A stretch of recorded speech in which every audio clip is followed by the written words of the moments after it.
Qual è la situazione degli ebrei a Babilonia?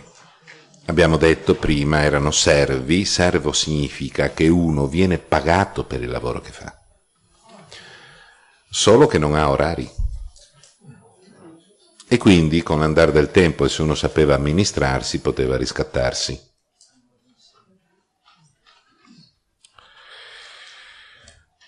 Una cosa grave invece che capita agli ebrei a Babilonia è che non possono più parlare l'ebraico. Con il VI secolo gli ebrei cessano di parlare ebraico.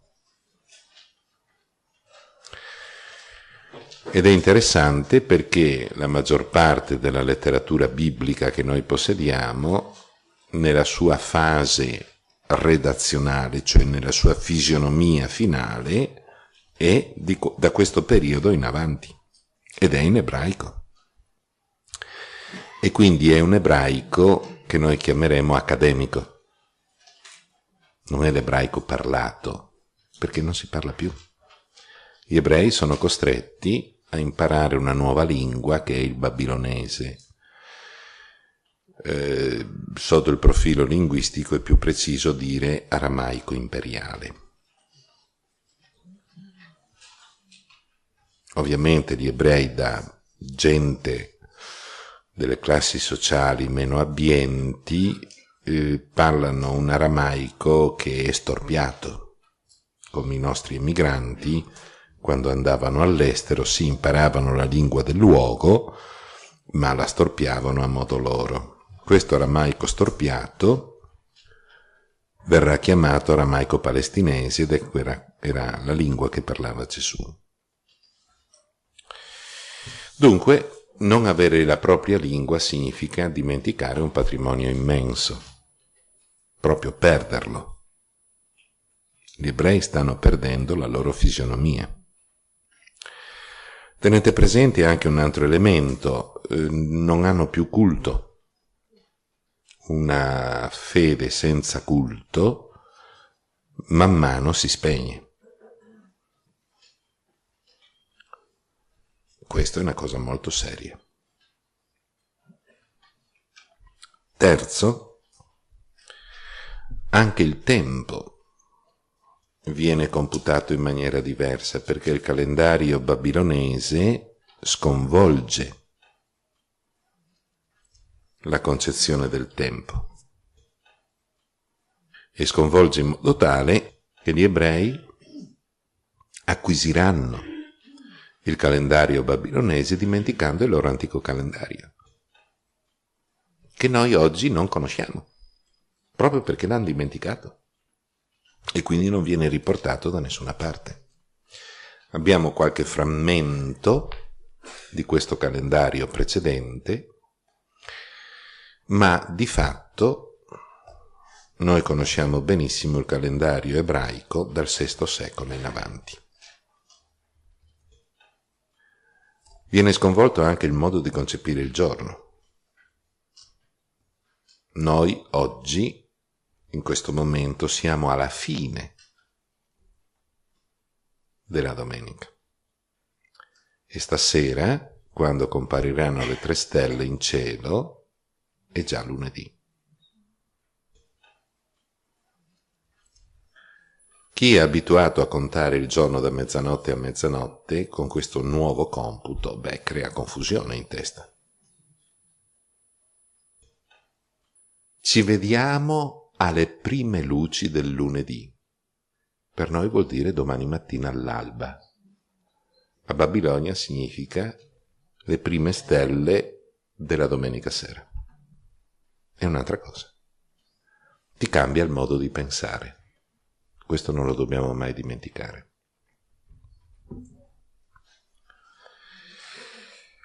C'è un terzo elemento molto importante, che gli ebrei cominciano a non avere più speranza di ritorno. Cioè lì il controllo sociale che i babilonesi esercitano su questi servi ebrei è così forte che gli ebrei capiscono di dover fare i conti con una potenza con la quale non si scherza. Non c'è nessuno che coaguli questi servi e quindi loro ormai sono rassegnati a non ritornare più in patria, ad avere un popolo che lentamente si scoagula e si amalgama con il tessuto babilonese. Tanto che parecchi di ebrei si sono messi a servizio della corte babilonese. Quelli più capaci sono passati alla corte babilonese. Qual è stata la reazione dei preti di Gerusalemme, che erano in esilio anche loro e anche loro servi? Il re non poteva fare niente perché era in prigione. Verrà liberato qualche tempo dopo, però sempre sotto tutela. Gli unici dunque che potevano fare qualche cosa sono i sacerdoti e poi i profeti. E noi abbiamo, all'inizio dell'esilio, fin da subito, il nascere di questi tre grandi indirizzi. La scuola sacerdotale, Ezechiele e verso la fine dell'esilio il deutero Isaia. Sono i tre grandi pilastri che cercano di ricoagulare questo popolo che ormai è in disfacimento. Quali erano i problemi religiosi più grossi? Il primo problema religioso più grosso era questo: Yahweh è un Dio che non vale. Perché è un Dio che non vale? Perché Yahweh è Yahweh Sebaot, è il Dio degli eserciti ebrei, è Lui il capo. E se gli eserciti ebrei sono stati sconfitti, vuol dire che abbiamo un capo che vale poco. Vale molto di più Marduk, che è il dio delle schiere babilonesi, il quale ha saputo guidare il suo esercito alla vittoria. È una vittoria ripetuta. Quindi il nostro Dio non vale niente. E poi c'è una seconda idea che corrode l'animo ebraico.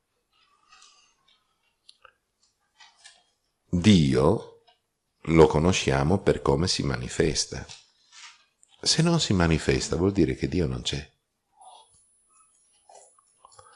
E siccome non si sta manifestando, la crisi religiosa è alle stelle. Gli ebrei non accettano il politeismo babilonese e non credono in Dio perché non si manifesta e perciò non c'è. Ci siete?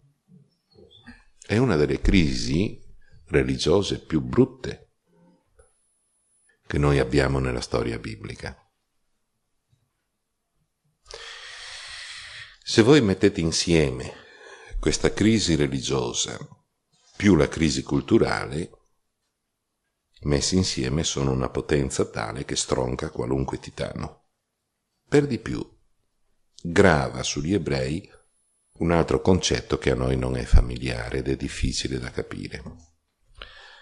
La Palestina è la terra benedetta da Dio e tu sei nella benedizione di Dio fin quando sei nella terra, perché la calpesti. Ma se tu non sei più nella terra,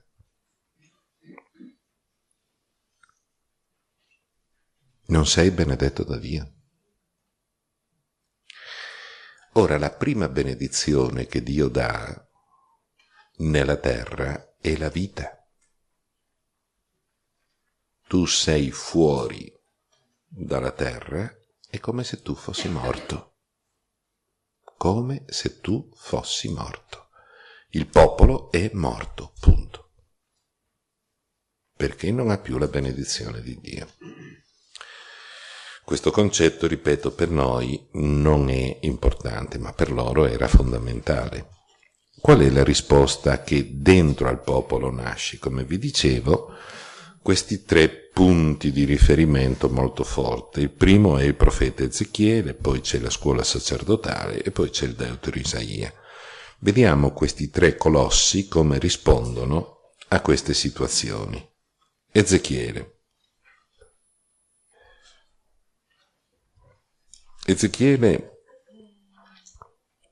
presenta il rapporto fra Dio e il suo popolo come un rapporto sponsale.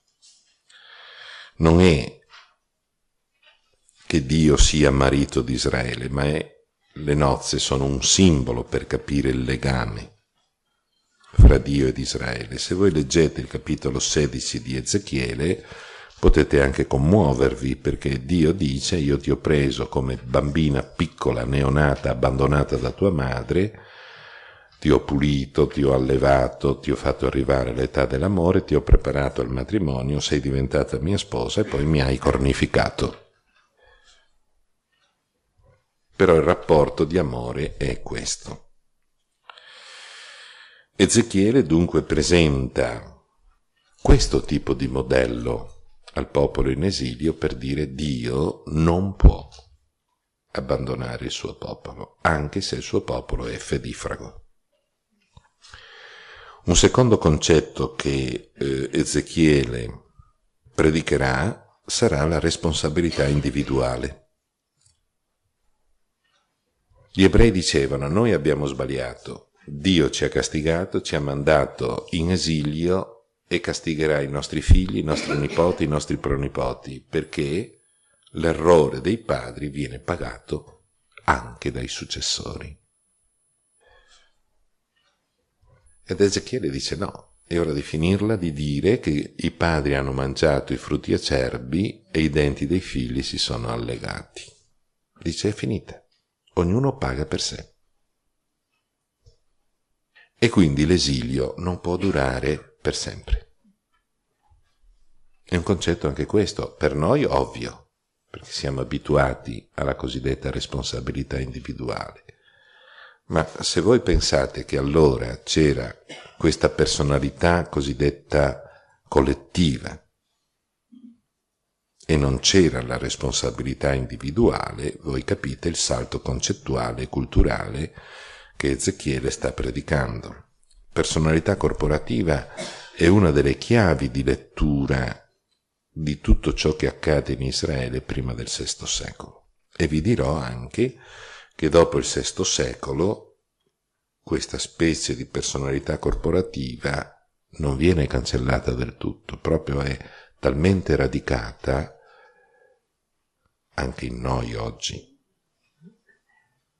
per cui gli apostoli, vedendo il cieco, dicono a Gesù: chi ha peccato, lui o i suoi genitori? È il rimansuglio del concetto di personalità corporativa. Ma anche noi oggi abbiamo questo concetto. Noi oggi con una parola moderna lo chiamiamo razzismo, ma di fatto è personalità corporativa. Per cui il figlio di un ladro difficilmente lo chiameremo a fare l'amministratore nella nostra vita. Questo è razzismo. Di fatto è il rimansuglio della personalità corporativa. Una terza grande idea che Ezechiele predicherà a questo popolo in disfacimento è la nuova alleanza. Dice: voi ragionate nei rapporti tra di voi e con Dio con vecchi schemi. Il rapporto verrà completamente rivoluzionato e Ezechiele pesca dalla profezia di Geremia fatta prima dell'esilio, in cui Geremia dice: non ci sarà più l'alleanza bilaterale, Dio ti dona ma tu devi rispondergli donandogli qualcosa, ma ci sarà l'alleanza unilaterale, cioè Dio, se tu accetti, ti farà suo amico e si arrangerà lui a sistemarti la legge nel cuore.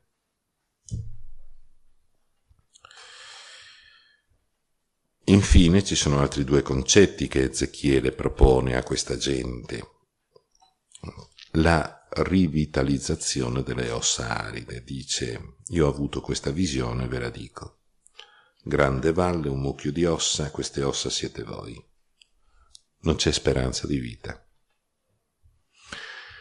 Poi lo Spirito di Dio fa sì che queste ossa si mettano in piedi, crescano i muscoli, i tendini di tutti gli annessi e connessi, e poi passi questo spirito di vita a dare l'esistenza, e ciò che era un mucchio di ossa aride è diventato un popolo vivo. Dio è capace di fare questo. È una visione titanica, perché abbiamo per la prima volta nella storia una specie di intuizione che Dio può dare la vita oltre la morte. Solo che in questo caso la morte era il popolo morto, come popolo, al quale gli si prospetta la possibilità di tornare a vivere come popolo, cioè di essere libero e tornare in Palestina. Questi sono i grossi concetti di Ezechiele.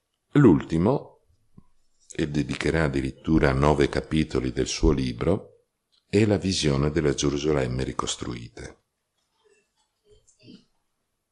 Nessun architetto sarebbe capace di pensare a una cosa del genere perché è semplicemente impossibile. Non potete immaginare il Tempio come un grande cubo, perché il Tempio in Oriente aveva delle funzionalità che un cubo non poteva esplicare. Però Ezechiele ha queste visioni geometriche stranissime di perfezione. Mentre in Occidente, nel mondo greco, la perfezione è la sfera, in Oriente la perfezione è il cubo. La scuola sacerdotale, molti studiosi dicono che è un prodotto di Ezechiele, non è proprio esatto. La scuola sacerdotale va per conto suo. Risponde invece ad alcuni bisogni di questa gente. Dio è lontano? No, non è lontano. Dio ti parla continuamente perché tu sei contadino, sì, lavori la terra, sì, bene. Sappi che tu sei a contatto della parola di Dio, perché la terra, il sole, l'acqua, le piante sono tutte nate da una sua parola, sono parole diventate concretezza.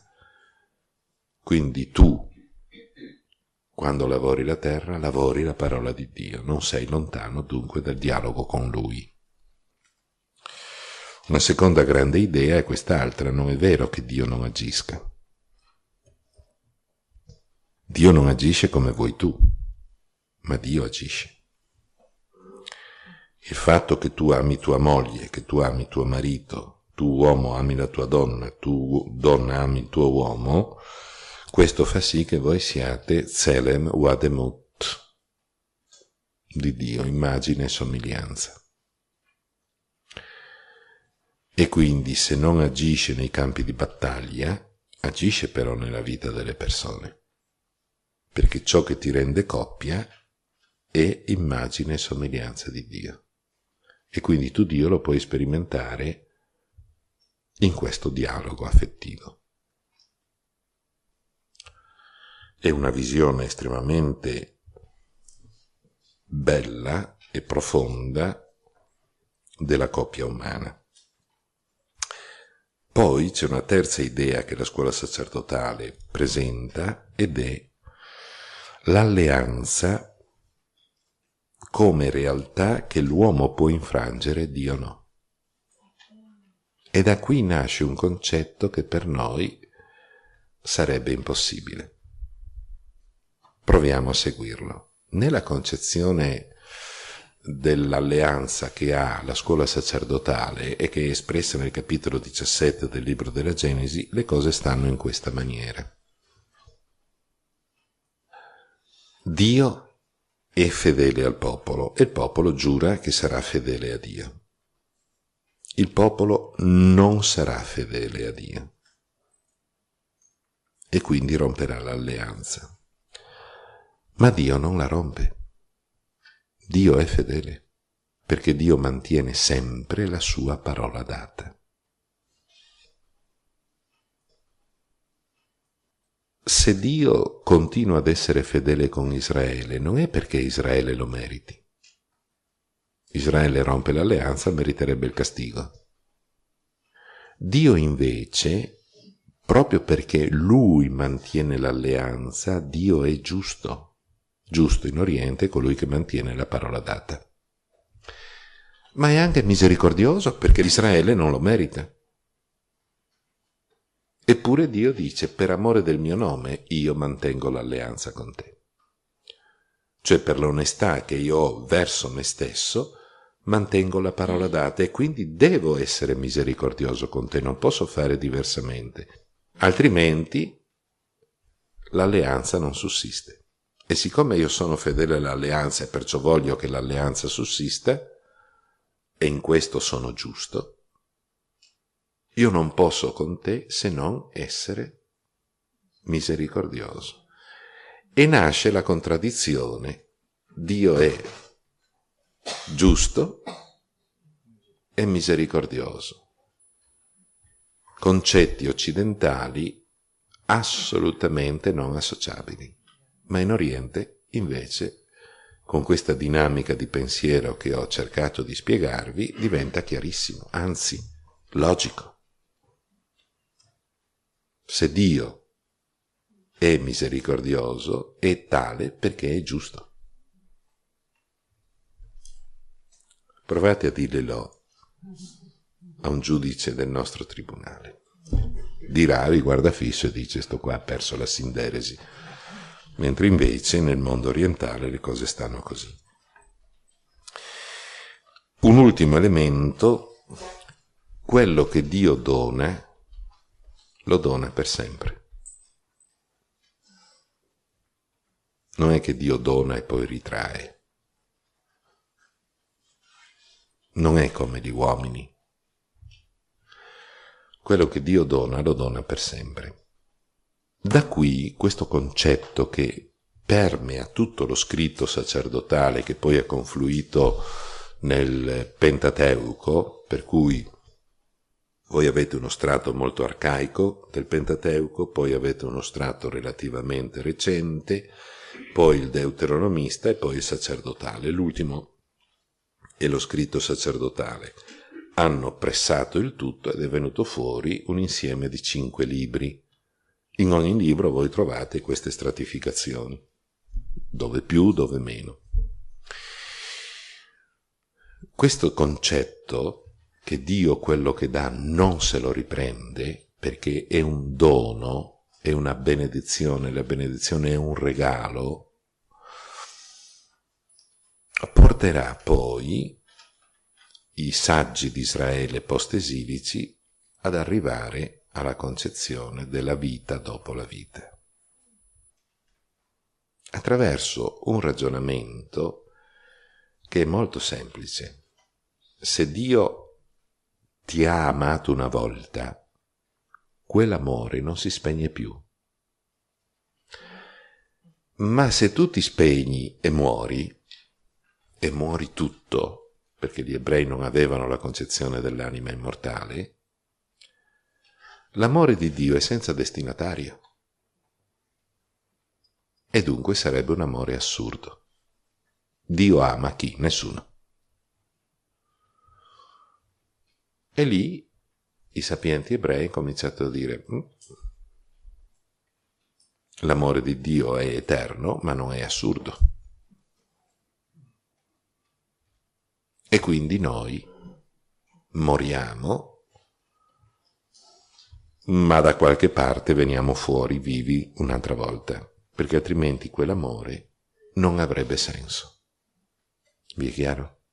Questa è una delle strade che ha portato la sapienza ebraica alle soglie della vita dopo la morte. Nasce proprio dal concetto di benedizione. Come risponde invece il Deutero Isaia? Noi abbiamo visto questi 2 grandi colossi, Ezechiele e la scuola sacerdotale. Come risponde invece il Deutero Isaia, di cui non conosciamo il nome purtroppo, a meno che non si fosse chiamato Isaia anche lui, ma allora bisognerebbe chiamarlo Isaia di Babilonia per distinguerlo dalla Isaia di Gerusalemme. Allora, questo nostro amico opera in Babilonia tra il 546 e il 538, quindi pochi anni, 8 anni soltanto. Quali sono i suoi messaggi? Quelli con cui lui tenta di mettere in piedi questa gente. Il primo messaggio è che Yahweh è l'unico Dio e lui dimostra l'esistenza di questo unico Dio attraverso due strade. Una strada classica, tipica del mondo babilonese, la creazione.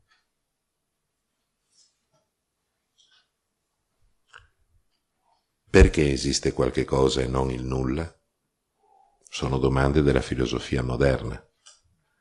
Però un qualche cosa di simile c'era già allora. L'altra strada, invece, è la profezia. Dice, chi può conoscere il domani? Nessuno. Però Dio a me l'ha detto, io ve l'ho comunicato e voi potete verificarlo. Se si avvera o no. Dice, questo è la dimostrazione che Dio c'è. Sono forme, come ripeto, alle quali noi non siamo abituati. Forse la prima ha qualche cosa che tocca la nostra cultura, ma la seconda proprio no. Ma la seconda è tremendamente efficace, perché se io ti anticipo oggi cosa succederà fra un mese, e fra un mese tu verifichi che quello che io ti ho detto accade, c'è qualche cosa di serio in me. E io ti dico, questo qualche cosa di serio me l'ha trasmesso il capo. Non è frutto della mia elaborazione personale. E il destinatario di questo messaggio ha di che ben riflettere. Perché se accade una volta può essere una coincidenza. Ma se accade 4, 5, 10, 20 volte non è più coincidenza.